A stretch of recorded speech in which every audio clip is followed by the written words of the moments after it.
Welcome to the National Women's Fitness Academy podcast. We're here to talk about women's health, female hormones, body image, and all things health and fitness.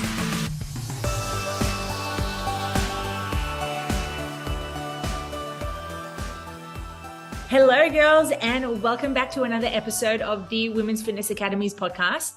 I'm your host, Siggy, one of the WFA's educators and a women's body image and health and mindset coach. I'm doing a little bit of rebrand, so I'm having to change what I'm saying. But today I'm chatting with the lovely Maree. For those who don't know Amber, she is a WBFF pro and a women's coach who's helping women find their confidence within. And I think this has been a big topic amongst women in the last couple of years or even longer about what confidence looks like for one another. And I would love for you to open up the conversation, Amber, by explaining to our listeners, what does confidence look like for you and how have you led yourself to this place of confidence, from your history in health and fitness? Okay, so basically, I just believe that confidence comes from within, doing your own mindset work, working on your own inner journey, whether it be through grounding, meditation, having belief in yourself and what you're doing, and having clear goals of where you want your life to be heading, and then breaking it down into smaller goals, smaller achievable daily steps, basically. I have all these women that always come up to me and they say to me, I'll be confident when I lose that last 5 kilos or when I lose that little mummy pooch or something like that. And I'm like, girl, you won't be, because we all have those days where we're not confident. And it's from breaking through that stigma of when I look a certain way, then I'm going to feel a certain way, because it's not true. I was explaining to one of my mamas yesterday that, there was times during my comp prep when I was crying on the phone to my coach being like, I'm not lean enough. It was ridiculous. I'm not lean enough, or I'm too lean, or I'm not this, blah, blah, blah. It was because of that mind frame that I was in that moment, which, kind of comes with competitiveness. But it's something that I really push onto or help my girls to understand, is that confidence is a mindset and it has nothing to do with your physical body.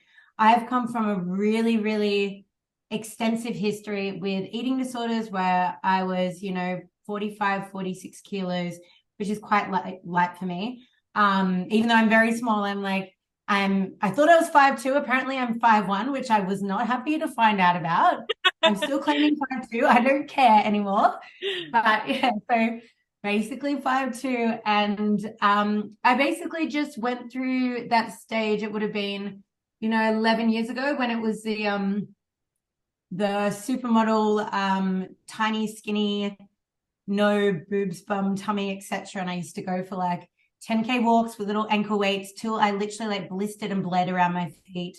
I did 1,000 sit-ups a day, and I ate barely anything. I didn't eat healthy. I didn't eat clean. I just barely ate.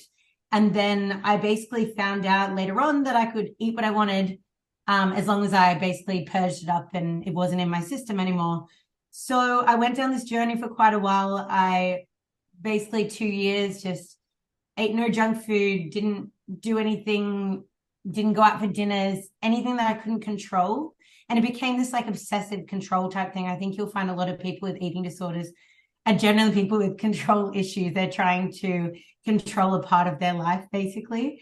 And yeah, just continued down this way. I broke down friendships and relationships and really isolated myself, and people at work started noticing. And I was in childcare. I was always going to storerooms and doing sit-ups and push-ups and all this crazy, insane stuff that just seemed so normalized to me, until one day, my dad he used to be a professional powerlifter in Australia, which is so cool. He basically took me to the gym, and I had no idea what I was doing. My background is performing arts. I'm a drama, singer, a little bit of dancer, not that coordinated, but yeah, performer girl like that, really attention seeking. Watch this, look at this. I'm going to do this dance, sing this song when I was a kid kind of thing.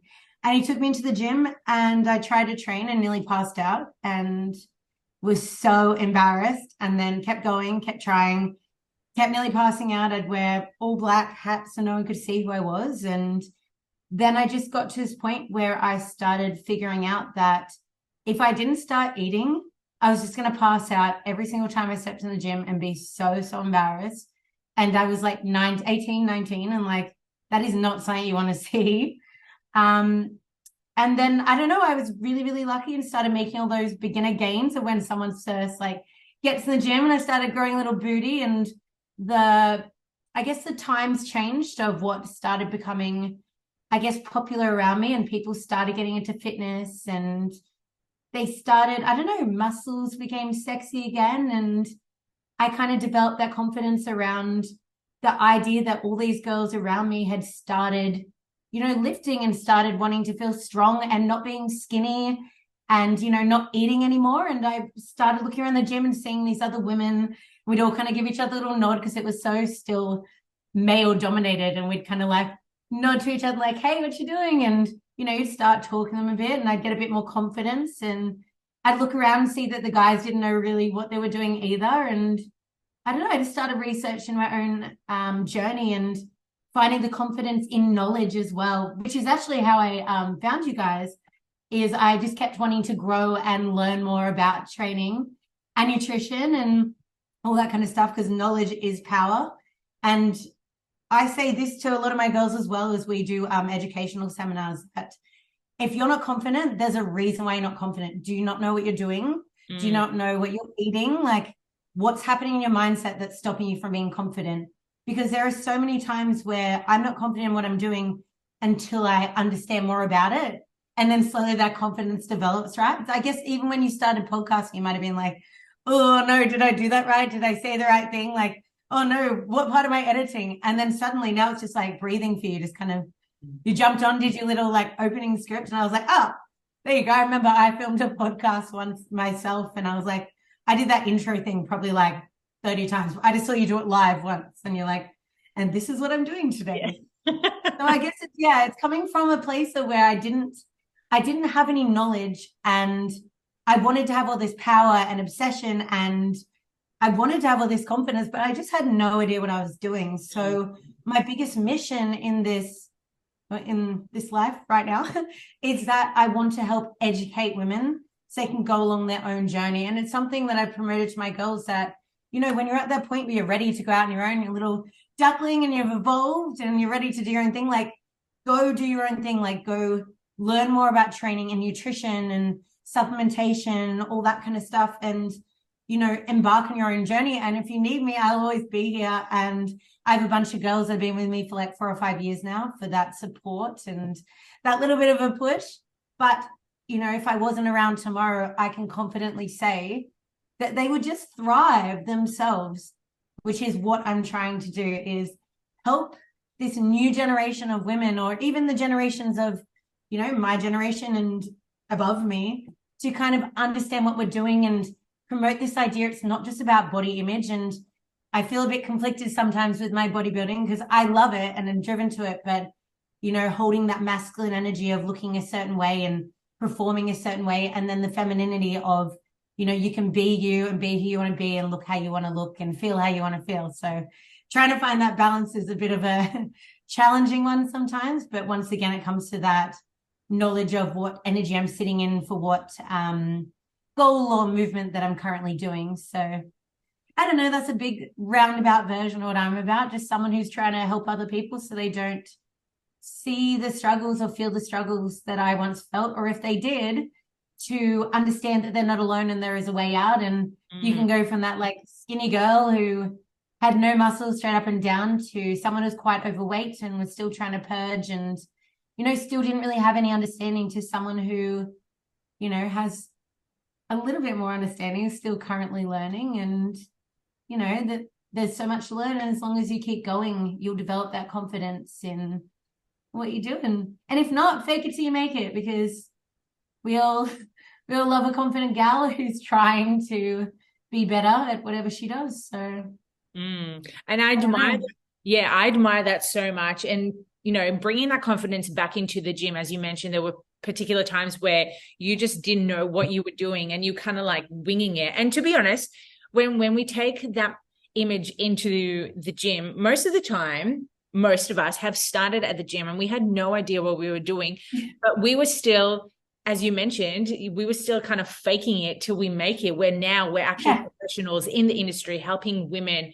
who feel the same way as we did previously, for them to have the knowledge and the power to go on their own to do this. And you also made a really good point about your time during your difficulties with food, with the control. And I find that is a huge one with a lot of women. And I can resent with this so much because for many, many years, I was suffering through from binge eating. And the only control that I had was obviously the control of the amount of food I was eating, the exercise that I was doing, and how I was treating my body. And we don't realize how badly it self-sabotages our behavior patterns. Like we want this like perfectionism, as you mentioned. We need control over the foods that we're eating and knowing how much and what we're eating, so then how much exercise we can do or how much we want to burn through it. And again, it's teaching people to make them realize that you have no control over that. We know, yes, you will eat a certain amount of food, but we don't know if you're actually going to be digesting it all or if you're going to burn completely. Gosh, 100%. That is such a big thing. I was somewhere the other day and someone was telling me about the carnivore diet, which is cool. I'm all for everyone trying what works for them. And they were telling me that they were having all this gut issue and they felt like they weren't building muscle, but all they were doing was eating protein. And I was like, it might be something to do with your gut health. Like maybe you're not actually absorbing the protein properly, like regardless of that you're eating it. So yeah, what you're saying is like, it's so much more than that control of what you're eating. Exactly. It's to do with your gut, with your stress, with your cortisol, with your sleep. Like, are you actually recovering? Is your body actually taking anything on? Or is it just like, okay, we're just going to work on your cortisol and your gut health because they're messed up right now. So before we can do any kind of weight loss or fat loss, whatever, like that is first. Yeah. So it's funny. There's such a plethora of different health things that we do need to work on.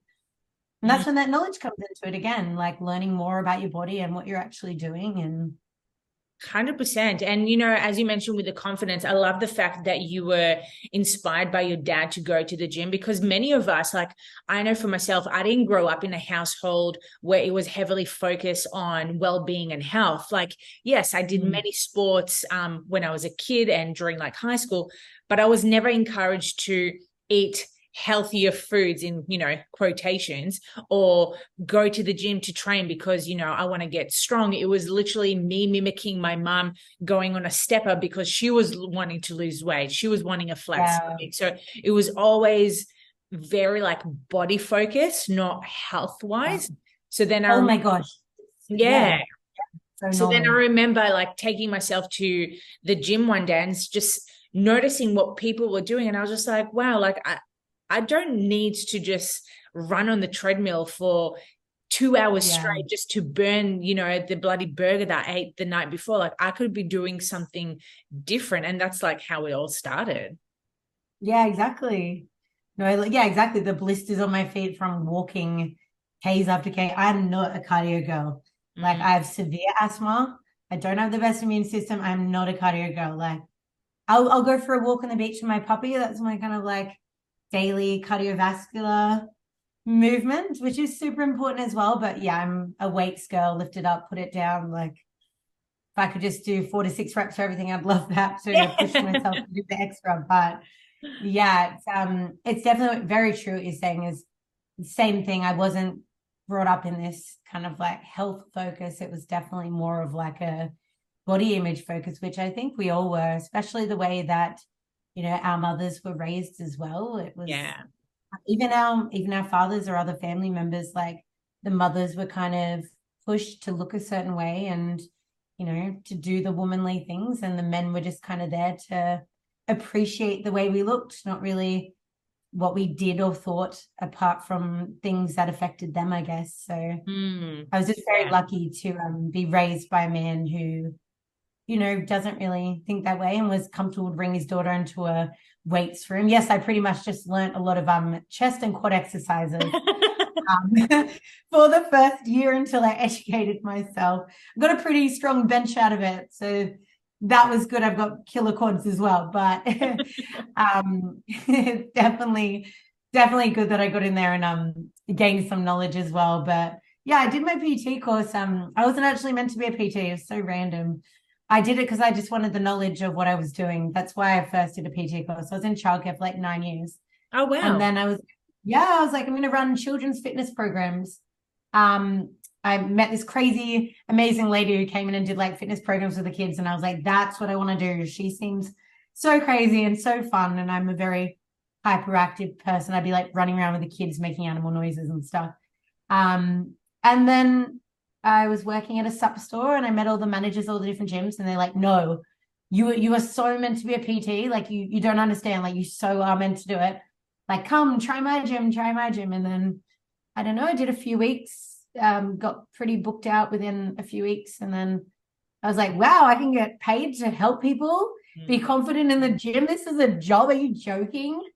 Like, it was just so exciting, that revelation for me, that like, I just got to help all these women that I guess I'd already kind of been helping like randomly in the gym in little bits, like, oh, hey, gorgeous, little tip for that if you want to just do this instead. And these gym managers had kind of seen me do that and they're like, no, you're meant to do this job. And then, yeah, I'm just blessed every day is a bloody blessing now. I just like cry. I'm so happy with my job. It just lights up my life. And I think that's something that inspires a lot of people to see people in our position as well who are thriving because we are enjoying it so much by helping other people better themselves. Because again, like some people take personal training for granted. They're like, I know for a fact, like this is going to sound crazy, but like my parents just did not think I could make a living out of becoming a personal trainer. They saw it as more as a hobby. And I think that's also because they brought up in a household where you have to be a professional to look like as a lawyer or a doctor or, an accountant or some form of me business. leaving working with children to work in a man-dominated Exactly. Job. So everyone has a different perception of success. So we also need to remind ourselves, like, if at the end of the day, you're really enjoying what you're doing, it's bringing money in and you're living comfortably and you're happy, like, let that be a success. Like, move forward with that confidence, knowing that, yes, there's going to be people out there that are going to think you're ridiculous. But again, you're living your life. They're not living yours. Yeah, exactly. And I think the thing is, it's like the grind to do anything that you want to do. So like it can be so prominent, like that grind. Like, I think people look at my life and they're kind of like, oh my gosh, you get to go to the beach with your puppy every day. And, you get to work from wherever and stuff like that. I mean, the thing is that when I started, like I got booked pretty quickly, but I didn't leave my childcare job because I wasn't confident enough in what I was doing yet. And I wanted to keep learning and progressing. And I did all these other courses before I kind of took it on as a main job. But I would go to childcare or I'd PT from I did classes at the beginnings, like 5 a.m. to like 9:30. I would do classes in PT. Then I would drive to childcare and I did 10 to 4 there. Got a 15-minute break because it was like a short shift.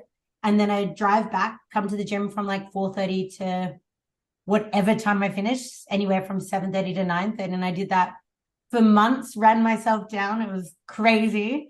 But awesome for, learning time management and progressing and having that backer as well. I see a lot of girls that they want to do a PT course and kind of jump right in. And then they stress that it's not going to work and it might, fail in the beginning. It's like, back yourself with other things as well. Like, it is so great to take a chance in yourself, but take the stress out of it, having to be a living as soon as you finish and gain some experience. Like I worked with you only have to work with one mentor for your PT course back when I did it.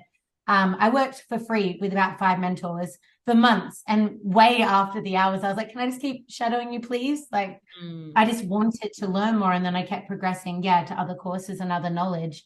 I just think, there's so much time that needs to be put into that grind as well for any job, not just these kind of jobs. And I think people now these days are seeing it as kind of a easy way out. So if you can back yourself with the knowledge and the passion is so important, and that empathy for what you're doing, then absolutely incredible. This is the most fulfilling job that I have ever done in my whole life. And as you said, we are so, so lucky to do it. But keep on that grind and keep following your dreams and set those goals in place with your study and your mentorship and, getting it done and learning more and continue. Like this is the course I'm doing with Women's Fitness Academy, the Master Female course. This is my third master course for PT. But like when I was presented with that opportunity to do it, I was like, why wouldn't I? And the next thing I'm going to do is my nutrition course as well. And I'm already a nutrition coach. I've got my qualifications, but like,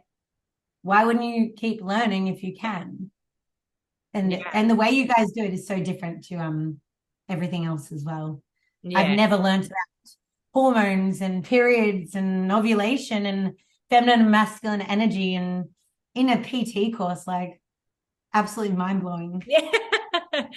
We've literally put everything into one course and people get so as you mentioned, like so surprised about all the information that we load up in there. And again, like you said, like knowledge is power, but it also comes down to the people putting in the work to educating themselves. And I'm really glad that you also brought out the fact about having to grind, because I honestly feel, and this is not I'm not pointing fingers at anyone. However, from what I can see as an outsider, who's someone who's been in the industry for over 10 years, you notice a lot of new coming coaches thinking they're entitled to a certain degree of, income or client intake or whatever it is. And it's just like, you guys have literally just entered this beautiful world. It's going to take you time to build your foundation to getting, a set of clients or retention or social media. Like a lot of people don't realize it takes a lot of hard work to own a business. And I always tell this to my mentees, it's going to take you a little bit longer than what you think it's going to take you. So some people, yes, they may and then add 5 years to that. Yeah, exactly. Yeah. It's so true because, your first year, you might flourish because you're new. People know you as a PT. They want to work with you. But then what happens 2 years down the track? What about 4 years down the track? As you mentioned, adding an extra 5, you're still going to continuously have to grow your business, but your own self-development as well. 100%. And there is so much more to running a business then people realize, I guess, as well. Like even my partner in the beginning, he'd be like, oh, do we have to film this for Instagram? Or do you really have to write that program right this second? You're like, yes, we do. Right now. Yeah, I'm like, yeah, I do. This angle, please. Literally, we were having a day yesterday, just kind of relaxing. And he's like, babe, do you have to just work right now? I'm like, I literally have to. Like running your own business is like 24/7. And yes, boundaries do need to be set in place, but also like, when your business is you, especially when you're a coach or an online personality or something like that, like you become your business, so that so much more to your brand. Exactly, your personal brand.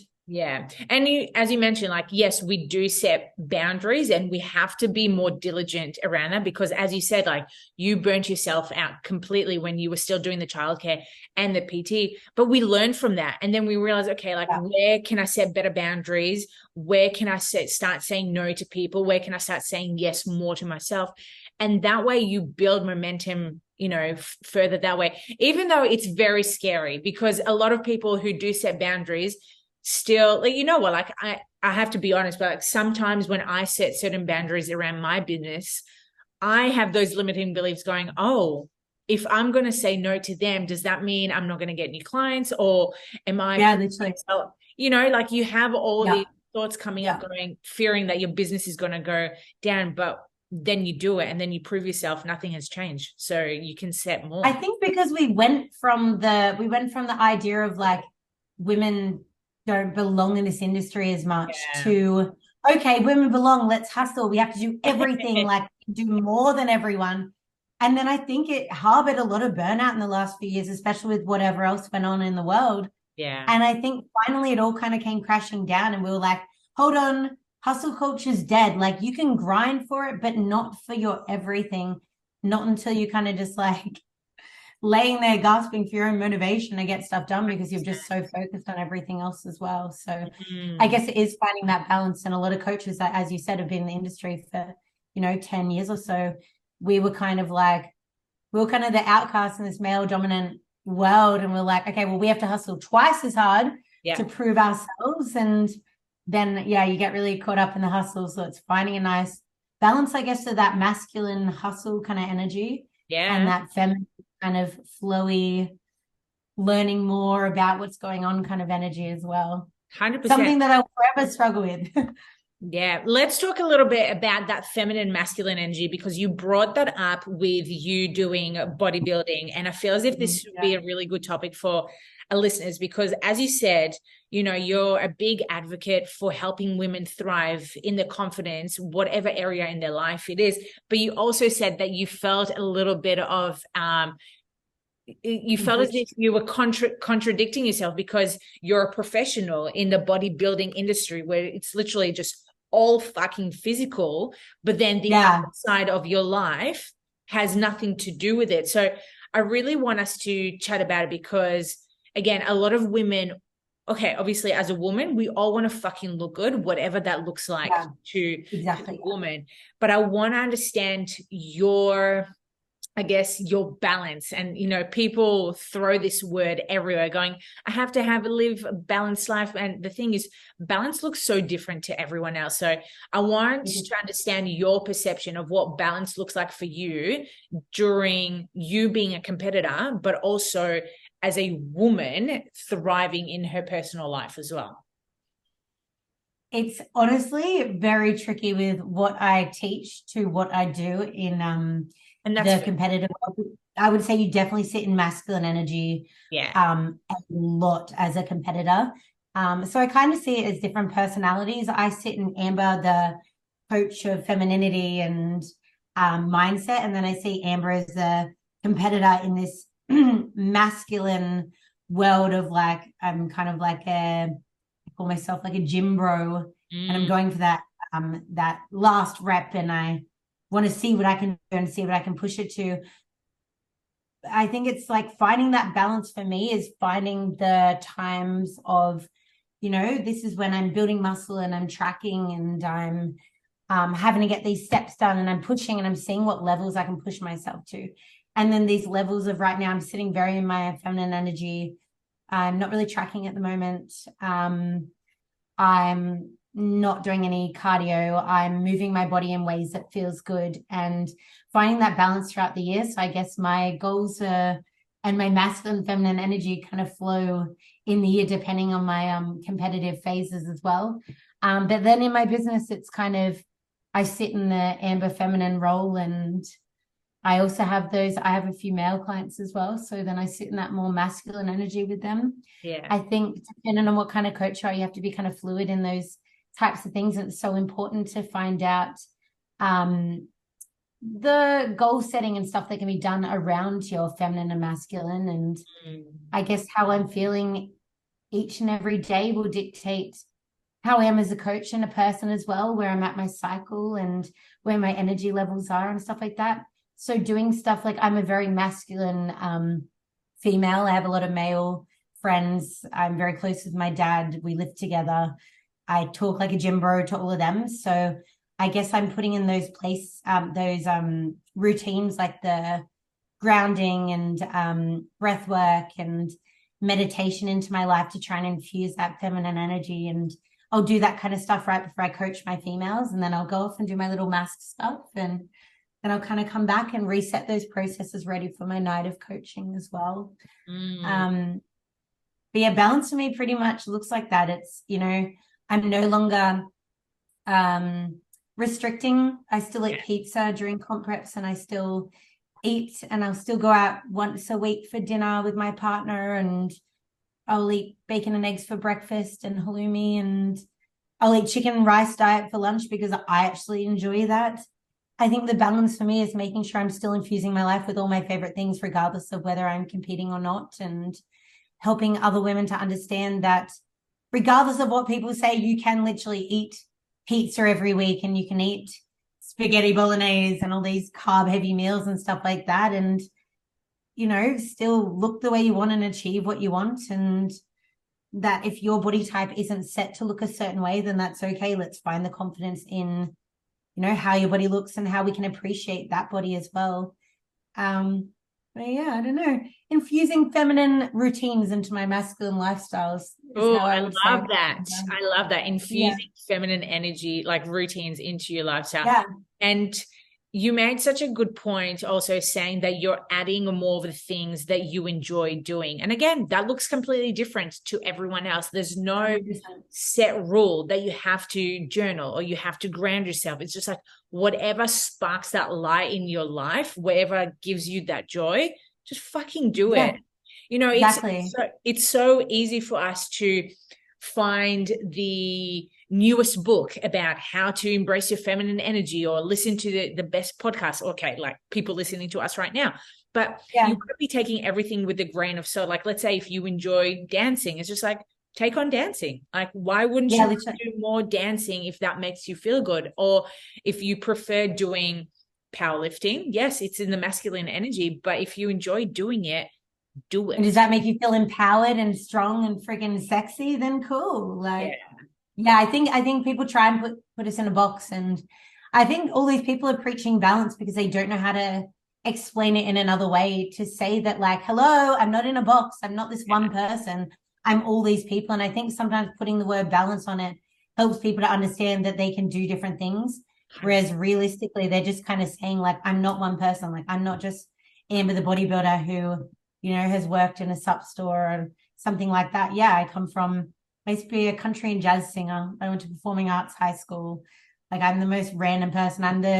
On my birthdays, if there's little kids at any of my birthdays, I'm the person sitting in a corner, like with flowers, like, oh, how many petals are in this flower? And all my friends are like, you know, out drinking or eating something. I'm the one, crouching down. Happens at every birthday or every family gathering. Like, there's so many different elements to me. There's me in the gym going, you know, some guys kind of like taking weights that I was using or done something like that. I'm like, right, I'm just going to rep those weights then right in front of him to show him that I'm strong and you've just misjudged me. There are so many different elements to me. And I think that's why I use the word balance, is because, you know, I'm that girl who could eat chicken and rice 8 times a day because I actually love it. Or I'm that girl who could eat pizza and halloumi all day because I love that too. So I guess it's just like, how am I feeling right now? What's going to serve me? What energy am I empowering right now? What goals am I trying to reach? And then making sure there's like a little balance of every little Amber that, you know, that I am, and kind of putting it all together. Yeah. And you know what? I think that will probably be one of the main takeaways from today's podcast, is letting people understand that balance looks completely different to the other person next door or their coach or whatever. And like literally just taking everything with a grain of salt, and maybe just putting a list down of what you enjoy. Like what, again, like the feminine and the masculine energies, they have 2 different definitions to them, and there's no right or wrong. But if you find yourself more into that masculine, like embrace it a little bit more. But if you're finding yourself wanting to veer more towards the feminine energy and explore it, then do so as well. And like you mentioned, you know, people are too easy to just box us into certain categories. It's just like, especially box yourself.